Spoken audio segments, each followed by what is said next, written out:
Developing news, a bombshell tonight in the college cheating scandal. Tonight, the court has released hundreds of new emails, including communications between USC and some of the celebrities connected with that case. KCAL 9's Tom Waite is live at USC with those details tonight. Tom? Hi there, Jeff. Yes, some big new revelations tonight, including the fact that some of these celebrities involved in this scandal had children that were flagged by high school counselors that said they knew they weren't on the crew team. Of course, we're talking about Giannulli and Lori Loughlin's children. Also tonight, USC is on the defensive because of an email sent by the university to Giannulli.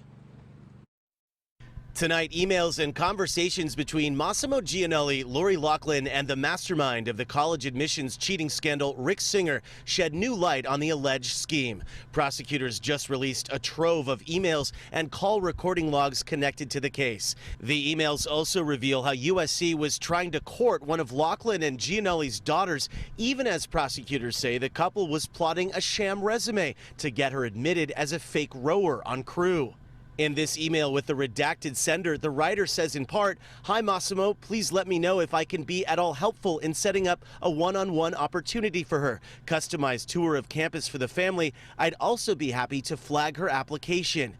In response to the release of that email, USC says tonight, what was being offered to the Giannullis was neither special nor unique. Tours, classroom visits, and meetings are routinely offered. The primary purpose of a flag is to be able to track the outcome of the admission review process. Also in the court documents, an email from Singer to Massimo. "Massimo, can you send me a $50K check to USC? Additionally, the rest of the $200K will be paid to our foundation." And this, an email forwarded to Giannulli with payment instructions to Donna Heinel, the senior women's associate athletic director at USC, who was also charged in the admissions scandal.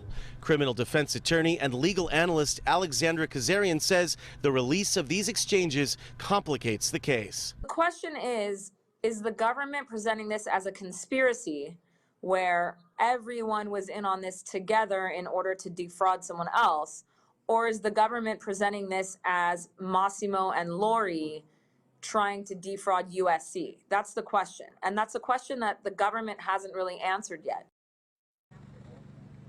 And there's been some ugly accusations flung between the prosecution and Loughlin and Giannulli, with both sides accusing the other of withholding evidence. Reporting live on the USC campus, I'm Tom Waite, KCAL 9 News. All right, Tom, thank you.